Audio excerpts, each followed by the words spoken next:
भगवान शिव प्रणाम। जो आज चर्चा हुई कि आत्मज्ञान मतलब कामना को देखना, तो अपने को देखते हैं तो कामना तो दिख रही है, लेकिन उसके साथ फिर वो मैम स्मृति में पहुंच जाती है कि पहले हमने इसको पूरा करने के लिए किया था या इसको छोड़ने के लिए किया था।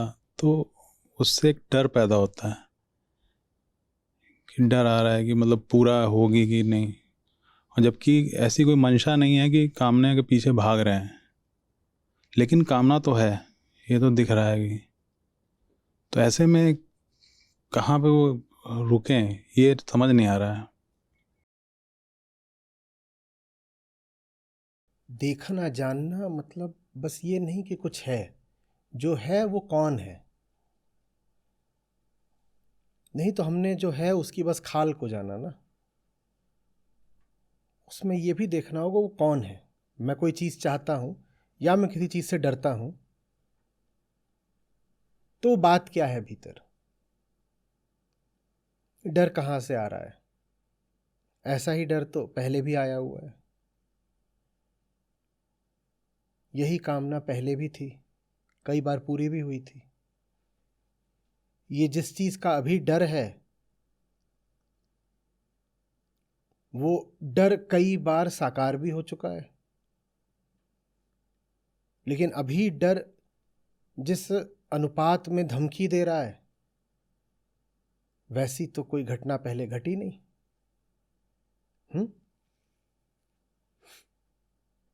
जो खेल आप आज खेल रहे हो वो आपने आज से 10 साल पहले भी खेला था। जिस नुकसान का आज डर है वो 10 साल पहले हो भी चुका है। उस नुकसान से गुजर करके आज आप यहां बैठे हुए हो और आज आप फिर डर रहे हो। ये देखते ही डर हट जाता है कि डर एक ढर्रा तो है, या डर को उसकी जायज जगह मिल जाती है। हाँ ठीक है, डर है, ठीक है।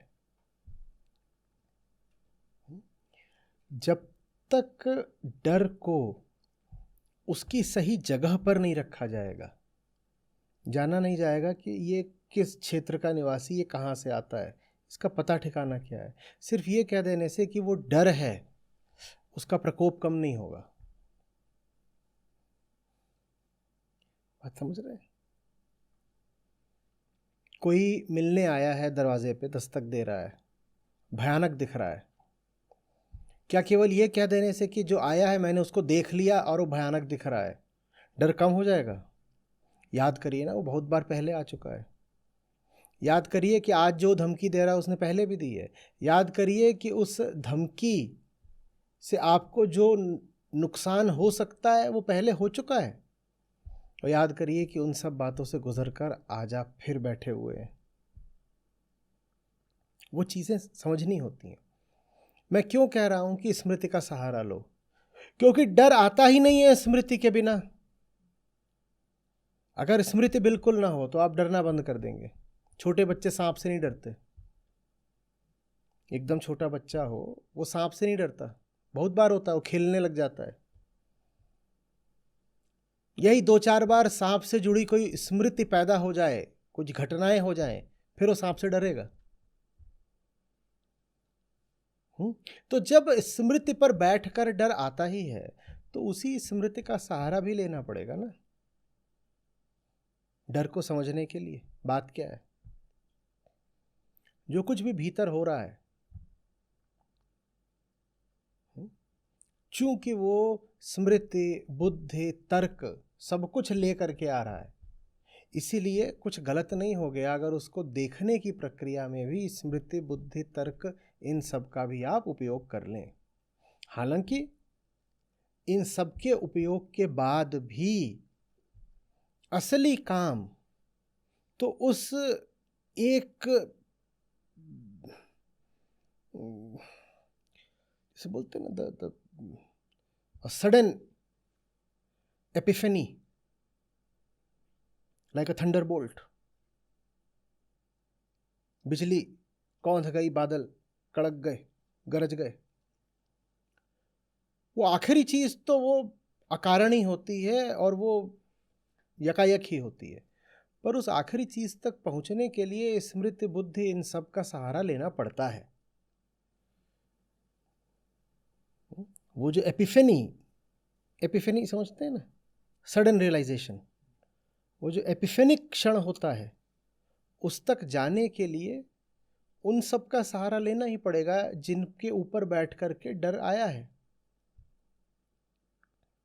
डर उदाहरण के लिए कह रहा है फलानी चीज मैं तुमसे छीन लूंगा। डर ऐसी बातें करता है। या फलानी चीज तुम्हें मिलने वाली थी, अब नहीं मिलेगी। डर यही सब बातें करता है। तो चलो, वो जो चीज है वो स्मृति की ही तो चीज है। डर कह रहा है तुम्हारी फलानी चीज छीन लूंगा। वो चीज कहाँ है? स्मृति में ही है। स्मृति में ना होती तो क्या डर लगता? तो जब स्मृति में वो चीज है ही, तो चले जाते हैं स्मृति में और पूछते हैं कि उस चीज की कितनी वास्तव में महत्ता है, और अगर उसको बनाए रखने के लिए डर झेलना पड़ रहा है तो उसको बनाए रखना भी कितने मुनाफे का सौदा है। ये सब क्यों नहीं होता, अब ये समझते हैं।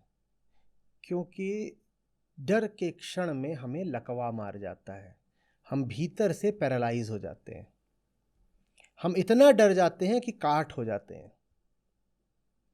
डर के सामने भी अपनी चेतना बनाए रखना बहुत जरूरी है। नहीं तो सुना है ना कि फलाना डर के मारे बेहोश हो गया। हम सब डर के मारे बेहोश हो जाते हैं। प्रकृति करती है बेहोश। वजह समझिएगा, प्रकृति चाहती है कि जब आपको डर लगे तो आपके भीतर जो प्राचीन व्यवस्था बैठी है वो सक्रिय हो जाए। वो प्राचीन व्यवस्था एक जड़ व्यवस्था है जिसमें होश की कोई जरूरत नहीं है, बल्कि होश एक बाधा होता है। प्रकृति होश को हटा करके पुरानी जड़ व्यवस्था को क्यों सक्रिय करना चाहती है? क्योंकि वो जो पुरानी जड़ व्यवस्था है वो अतीत में लाभ की थी। उस पुरानी जड़ व्यवस्था ने डर के क्षणों में कई बार आपको सुरक्षा दी है। तो प्रकृति कहती है तुम सोचोगे वगैरह, इससे अच्छा तुम बेहोश हो जाओ और जो पुराना एंशिएंट सिस्टम है तुम्हारे भीतर वो सक्रिय हो जाए, एक्टिवेट हो जाए। बात समझ रहे? जैसे आप किसी खूंखार जानवर के सामने पड़ जाओ, आपके लिए बड़ा मुश्किल होगा उस क्षण में निष्पक्ष रहकर अवलोकन कर पाना। उस समय प्रकृति आपके भीतर, जिसको कहते हैं फाइट और फ्लाइट रिएक्शन, उसको सक्रिय कर देती है। क्योंकि यही दो चीजें हैं जिन्होंने अतीत में आपको बचाया है। कि सामने कोई जबरदस्त जानवर आ गया, अब दो ही काम करो, या तो उससे भिड़ जाओ या पूरे जोर से भाग जाओ। हो सकता है भिड़ने में बचने की संभावना 5% हो सकता है भागने में बचने की संभावना 10% हो, लेकिन अगर न भिड़े न भागे तो मरने की संभावना 100% है। 100% पक्का मरोगे। तो प्रकृति ने अतीत में अनुभव से ये जाना है कि अगर भिड़ गए तो शायद बच जाओ, अगर भाग गए तो शायद बच जाओ। तो वो सब आपके भीतर आ जाता है। तो आपको फिर सोचने का मौका, आपके होश को लकवा लगाया जाता है। क्योंकि उस क्षण में आप सोचने लग गए तो प्रकृति कहती है शायद अब मरने की संभावना ज्यादा है। तो ये हमारे भीतर पुरानी व्यवस्था बैठी हुई है कि डर के क्षण में हम पूरे तरीके से जड़ पदार्थ बन जाते हैं। तर्क, बुद्धि, स्मृति, ये सब बिल्कुल सो जाते हैं। और इसीलिए डरा के किसी आदमी से वो सारे काम कराए जा सकते हैं जो वो साधारण बुद्धि में और साधारण तर्क के क्षण में नहीं करता। डरा दो वो कर लेगा, उस वक्त उसका सब सो गया है। ये काम किसने करा? प्रकृति ने करा। क्यों करा? क्योंकि वो अपने बच्चे को बचाना चाहती है। बच्चे को बचने के उसने कुछ सूत्र रटा दिए हैं कि जब भयानक बाबा सामने आए तो वहां से भाग लेना। तो वो क्या देखेगा, कैसे पहचानेगा? वो सामने खड़ा हो गया कोई राक्षस जैसा। बच्चा अब उसको देखे या माँ की आज्ञा का पालन करे? बच्चा माँ की आज्ञा का पालन कर लेता है। तो अवलोकन करने का, डर को समझने का अवसर चूक जाता है। जिस क्षण में आप डर को जान सकते थे वो क्षण बीत जाता है। आप डर को कभी नहीं जान पाते, क्योंकि किसी भी वस्तु को सिर्फ तभी जाना जा सकता है जब वो समक्ष हो। जब डर समक्ष आता है तो वो हमारे सोचने समझने की क्षमता खा जाता है। बाद में जब डर बीत गया तब आप भले विचार करो, पर उससे कुछ होगा नहीं। जानना, अवलोकन तो तभी हो सकता है जब विषय समक्ष हो। जब डर लग रहा हो ना, उसी समय कोशिश करिए कि अपने पांवों पे ही खड़े रहे। डर हिलाएगा डुलाएगा, आपको घुटनों पे लाएगा, आपका ये नहीं। ऐसा है जैसे भूकंप आ रहा है, पर फिर भी मैं ज़रा तन के खड़ा रहना चाहता हूँ। मुश्किल होता है, नीचे धरती डोल रही हो, तन के खड़े रहना मुश्किल होगा। आप कोई सहारा ले लीजिए, कोई खंभा पकड़ लीजिए, पर खड़े रहिए। धीरे धीरे अभ्यास से ये आसान हो जाएगा। उसके बाद जब डर आएगा भी तो आपको पता होगा इसमें मुझे क्या करना है। डर आया है, मुझे समझना है बात क्या है। ज़बान सूख रही होगी, आंखें जल रही होंगी, लेकिन आप जान रहे होगे आपको क्या करना है। तो अपनी सब शारीरिक विवशताओं के साथ भी आप पाओगे कि आप डर का कुछ अवलोकन कर पा रहे हो। एक अवस्था और है भगवान श्री की, किसी किसी हफ्ते में एक आध दिन होता है कि कोई डर नहीं। वो एक मतलब एक बड़ा अच्छा सा लगता है, तब उस समय फिर वो रिकर करता है डर। बड़ी अवस्था चलती है 3-4 घंटे, सुबह उठे तो कोई डर नहीं है, कुछ नहीं लग रहा बिल्कुल, लेकिन फिर उसको बचाने की ख्याल आ जाता है। नहीं, उसको बचाइए नहीं। जिस दिन डर लग रहा हो, डर न लग रहा हो, उस दिन डर को और खोद के निकालिए। वो दिन अच्छा है, आज मौसम सुहाना है, तो आज बचा हुआ काम निपटाना है। डर आ ही जाता तो हमें काट मार जाता, ज़्यादा काम कर नहीं पाते। आज ज़रा तबीयत हरी है तो आज क्या करेंगे? आज ज़रा कहेंगे हाँ भाई सामने आओ, आज हमें लग रहा है कि हम पहलवान हैं, आज निपटेंगे तुमसे। क्योंकि है तो है ही वो ना, हमें पता है वो है, हमें पता है वो है। ज्ञानियों ने तो इसको ऐसे भी कहा है ना कि डर से ज़्यादा डरो डर को न जानने से, निर्भय होए न कोय। याद है ना? डर पारस है जीव को, भय पारस है जीव को, निर्भय होए न कोय। भय आपको खा गया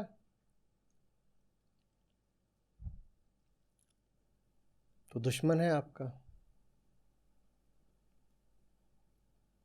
और भय को आपने जान लिया तो ये भय ही है जो आपको लोहे से सोना बना देगा।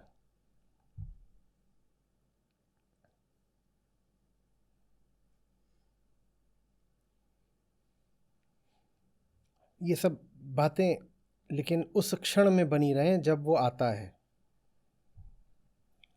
किसी नाम से आए, भय से, मोह से, जिस भी नाम से आता हो। उस समय बस ये ना हो कि एकदम घुटने ऐसे कांपे कि गिर गए। उस समय गिर गए फिर बाद में खड़े भी हो जाएंगे तो मज़ा नहीं आएगा। उस समय कुछ भी करके खड़े रहिए, कांपिए, परेशान होइए, खड़े रहिए। और कहिए उसको कि पता तो मुझे पहले से है कि तू पुरानी ही किसी चीज़ की पुनरावृत्ति है, और वो जो पुरानी चीज़ है उसने हमारा क्या बिगाड़ लिया कि तू अब फिर से आ गया है। ये कहने से डर चला नहीं जाता, लेकिन खड़े रहने में थोड़ी मदद हो जाती है। भगवान से जब होता है कि डर चढ़ रहा होता है, मतलब, और हम कांप भी रहे होते हैं, मतलब मानसिक रूप से हिल रहे होते हैं, तो उसको उस समय रोकने में वो और बढ़ता है। नहीं, रोकिए नहीं। रोक के तो हम तथ्य की उपेक्षा कर रहे हैं। बहुत कुछ करा जा सकता है उस क्षण में। एक जो चीज़ मुझे बड़ी पसंद है, जब प्रकृति खूब सर पे चढ़ के नाचने लगे, चाहे डर के उत्तेजना के, कामना के, मोह किसी रूप में, तो उसको अपमान मानना। तुम समझते क्या हो कि इतना छा गए? टुच्चा अहंकार समझते हो ना हमें, इसीलिए इतना छा रहे हो ना। अपनी उस अवस्था को देखना और कहना, ये मैं हूं क्या?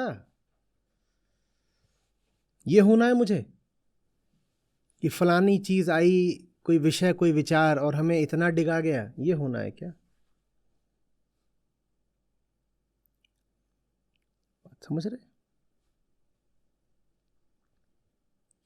और अगर मैं यही हूं तो फिर मुझे आत्मा, ब्रह्म, सत्य आदि की बात करने का क्या अधिकार है?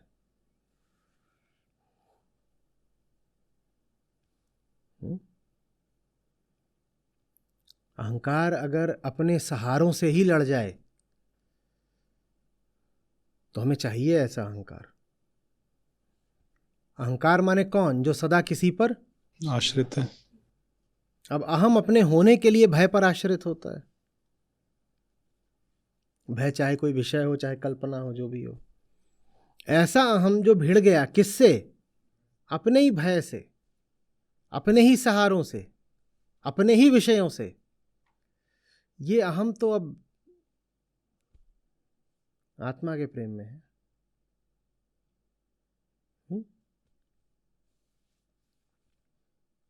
तुम फिर आ गए, तुम फिर आ गए। तुम परसों भी आए थे, तुम फिर आ गए। तुम परसों भी जलील हुए थे, आज तुम सोच रहे हो हम तुम्हें इज्जत देंगे।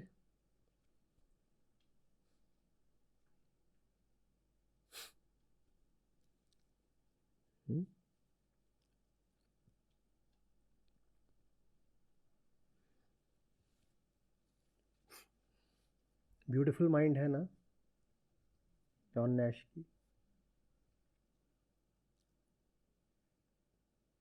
उनको ये सब हेलुसिनेशंस होते थे। उनकी शारीरिक प्रक्रिया, मस्तिष्क में ही कुछ ऐसा विकार था कि उनको काल्पनिक लोग दिखाई देते थे जो होते ही नहीं थे, और अंत तक दिखाई देते रहे। वो अपना बैठे काम कर रहे हैं, उनको दिखाई दे छोटी सी लड़की वहाँ बगल में खड़ी हो गई है, वो यहाँ अपना गणित का कुछ कर रहे हैं, वो दिखाई दे खड़ी हो गई है। तो क्या करते थे? वो ऐसे देखते थे, कहते अच्छा तुम फिर आ गए, ठीक है खड़े रहो। तुमको भेजना बड़ी माँ का काम है, पर हम तुमको स्वीकार करेंगे या नहीं, ये हमारा काम है। बड़ी माँ ने तुमको वहां से भेज दिया कि चले जाओ, ठीक है यहां तक तुम आ गए हो, पर उसके आगे हम तुमको स्वीकार नहीं कर रहे।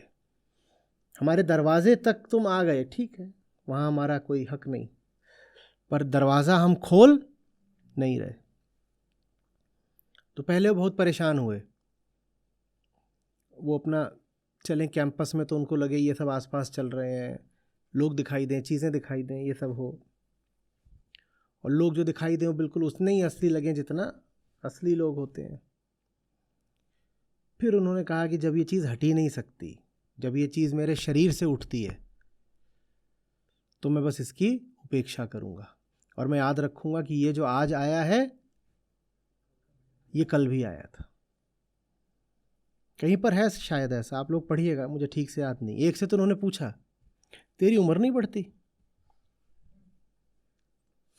शायद कोई लड़की थी, वो आके खड़ी हो जाया करे, तो उससे पूछा तेरी उम्र नहीं बढ़ती? उन्होंने तरीके निकाल लिए देखने के कि ये नकली है।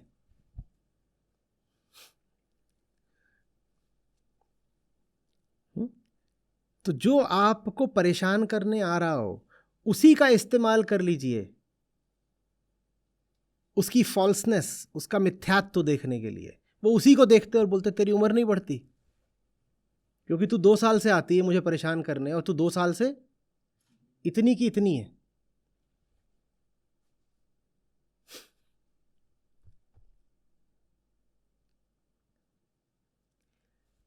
कि जितने भी हैं विषय, विकार, विचार, डर, मोह, ये सब, इनकी मजबूरी ये है कि ये सब अपने ढर्रों से बंधे हुए हैं और उन ढर्रों का उल्लंघन ये कर सकते नहीं। हमारा काम है उन ढर्रों को पकड़ लेना, वो कहना भक्त तुझे जानता हूँ मैं, फिर जाए न जाए ये माता जी की मर्जी। इससे ज़्यादा हमारे हाथ में नहीं होता। हमारे हाथ में इतना ही होता है कि हमारे ऊपर चढ़ेगा या नहीं चढ़ेगा, हम उससे रिश्ता बनाएंगे या नहीं बनाएंगे। पर वो बगल में खड़ा रहेगा कि नहीं रहेगा ये हम तय नहीं कर सकते। सरदर्द के बावजूद आप अपना काम करते रहोगे या नहीं, ये आपके हाथ में है। पर सरदर्द होगा कि नहीं होगा ये तो माता जी के हाथ में है। कौन सी माता जी? प्रकृति। अब शरीर की कोई हालत है जिसमें सरदर्द हो नहीं होना है, तो सरदर्द तो होगा। भय का कोई इलाज नहीं होता, अपना इलाज होता है कि जब भय आए तो उसको अपने ऊपर चढ़ मत जाने दो। भय तो ऐसा ही है, बिन बुलाया मेहमान, जैसे भूख, कुछ अर्थों में शारीरिक सी बात है।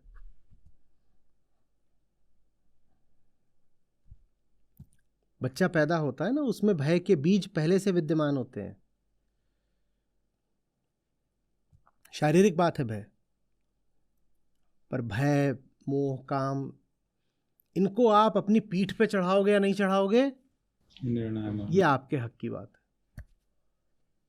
उनको पहचानो और कहो खड़ा रहे। अब आया ही है, जाएगा तो तू है नहीं, तो खड़ा रहे, मैं तुझे पहचान गया, तू वही है, तू 2 साल से रोज आता है, भक्त खड़ा रहे।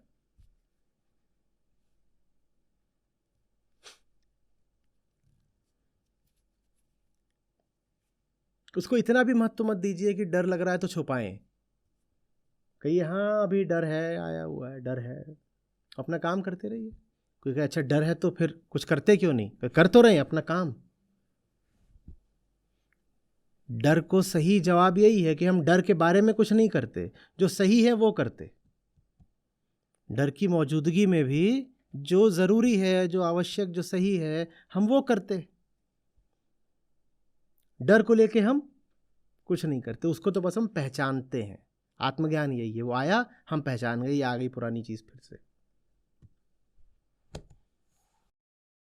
तो ये जो उपेक्षा वाली बात है, और जो कृष्णमूर्ति साहब वो कहते हैं कि अन जजमेंट नहीं और अनअफेक्टेड वाला, ये वही सेम बात है कि उपेक्षा कर दी। उससे पहले आपको पहचानना पड़ेगा, उतना जजमेंट तो करना पड़ेगा। वो आया कोई नया अपना रूप लेके, नई बात कोई बोलते हुए, नई भाषा में, आप उसे पहचाने ही नहीं, फिर क्या होगा? पहले पहचान लीजिए। हमने कहा बुद्धि, स्मृति, तर्क, विवेक, जो भी आपके संसाधन है, सबका इस्तेमाल करके उसको पहले पहचान लीजिए और फिर कहिए खड़ा रहे। अब डिस्पैशन हो सकता है। अब आप नॉन जजमेंटल हो सकते हैं। पर पहचानना एक तरह का जजमेंट है, पहले वो करना पड़ेगा। नहीं तो आया कौन है उसको जानते ही नहीं, तो कैसे आप उसके प्रति डिस्पैशनेट हो जाएंगे?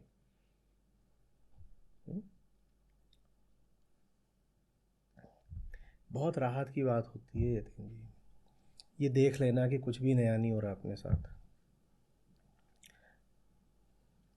बड़ी मुक्ति लगती है, कुछ नया नहीं हो रहा। निकाह फिल्म में उसका एक गाना है कि सुना रहा है ये समा, सुनी सुनी सी दास्तां।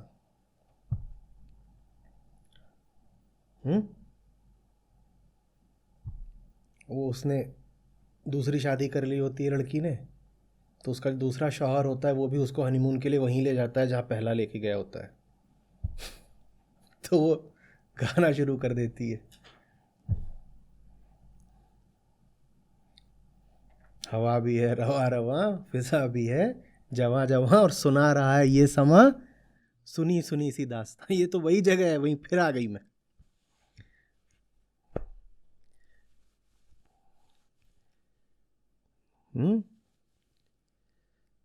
चाहे वो ब्लू मून हो, ब्लड मून हो या हनी मून हो, ये सब सुनी सुनी सी दास्तानें हैं, इसमें कुछ नया नहीं है। याद कर लीजिए बस कि मैं यहाँ से बहुत गुजर चुका, इतनी बार गुजरा हूँ यहाँ से। वो याद करना ज़रूरी है, उसके बाद आप उससे निर्लिप्त हो जाएंगे। पर याद करे बिना निर्लिप्त कैसे हो सकते हैं ये मैं नहीं जानता। लेकिन जब याद कर रहे होते हैं तो एक अवसाद सा आता है कि रोज वही। हाँ वही है, वो अवसाद मुक्त कर जाता है। आप उससे डिसइंटरेस्टेड हो जाएंगे ना, डिसइंटरेस्टेड, निस्वार्थ।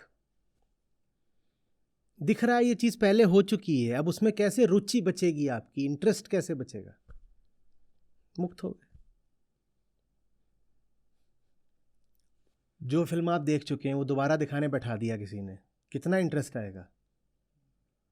हो गया। इससे अच्छा बाहर जाओ, पॉपकॉर्न खाओ। यही है।